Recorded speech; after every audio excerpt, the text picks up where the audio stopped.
کریے گا۔ بسم اللہ الرحمن الرحیم۔ ناظرین، نماز فجر کی پابندی اور اس کے فوائد و ثمرات۔ نماز فجر اور وقت فجر میں اللہ عز و جل نے بہت ہی زبردست خیر و برکت رکھی ہے۔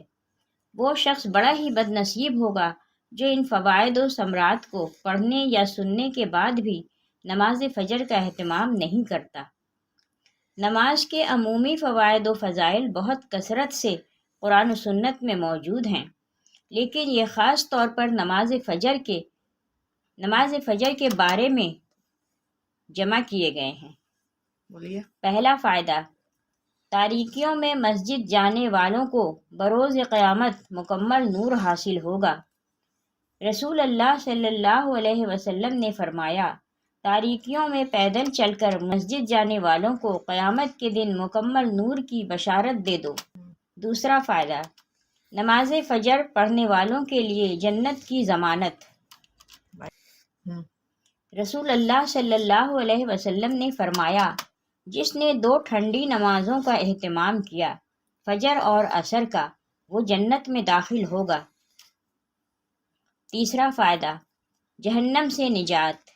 رسول اللہ صلی اللہ علیہ وسلم نے فرمایا، وہ شخص ہرگز جہنم میں نہیں جائے گا جو طلوع آفتاب سے پہلے نماز پڑھے، یعنی فجر اور عصر کی نماز۔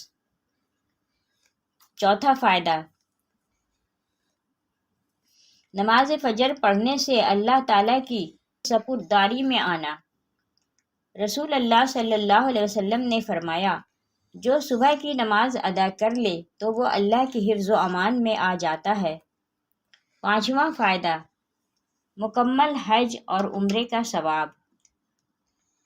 پیارے رسول صلی اللہ علیہ وسلم فرماتے ہیں، جو شخص فجر کی نماز باجماعت ادا کرنے کے بعد طلوع آفتاب تک بیٹھ کر اللہ کا ذکر و اذکار کرتا رہے، پھر 2 رکعت نماز ادا کرے تو اسے پورا حج اور عمرے کا ثواب حاصل ہوگا۔ چھٹا فائدہ، پوری رات تہجد کا ثواب۔ رسول اللہ صلی اللہ علیہ وآلہ وسلم ارشاد فرمایا، جس نے عشاء کی نماز باجماعت ادا کی تو گویا اس نے آدھی رات قیام کیا، اور جس نے صبح کی نماز باجماعت ادا کی تو گویا اس نے پوری رات کا قیام کیا۔ ساتواں فائدہ، اللہ تعالیٰ کا دیدار۔ جریر بن عبداللہ رضی اللہ تعالیٰ عنہ فرماتے ہیں، ہم نبی کریم صلی اللہ علیہ وآلہ وسلم کی خدمت میں حاضر تھے۔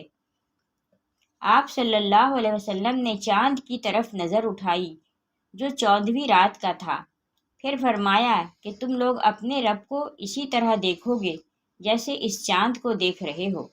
اسے دیکھنے میں تم کو کسی قسم کی بھی مزاحمت نہ ہوگی، اس لیے اگر تم سے سورج کے طلوع اور غروب سے پہلے فجر اور عصر کی نمازوں کے پڑھنے میں کوتاہی نہ ہو سکے تو ایسا ضرور کرو۔ آٹھواں فائدہ، فجر کی سنت موقدہ دنیا و عافیہ سے افضل اور بہتر ہے۔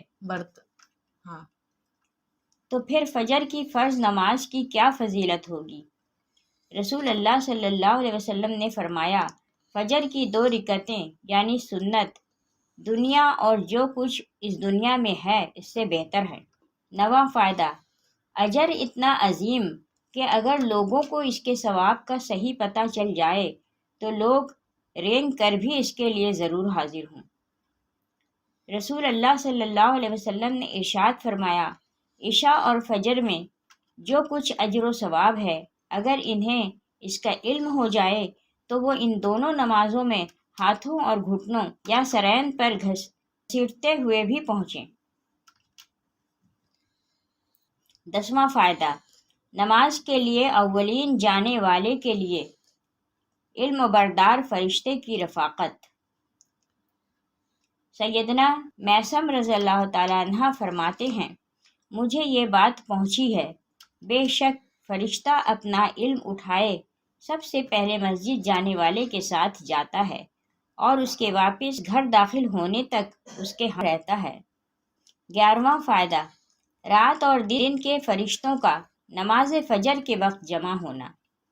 رسول اللہ صلی اللہ علیہ وسلم نے ارشاد فرمایا، رات کے فرشتے اور دن کے فرشتے نماز فجر میں اکٹھے ہوتے ہیں۔ 12واں فائدہ، باجماعت نماز فجر اور عصر پڑھنے والوں کے لیے فرشتوں کی گواہی اور شفاعت۔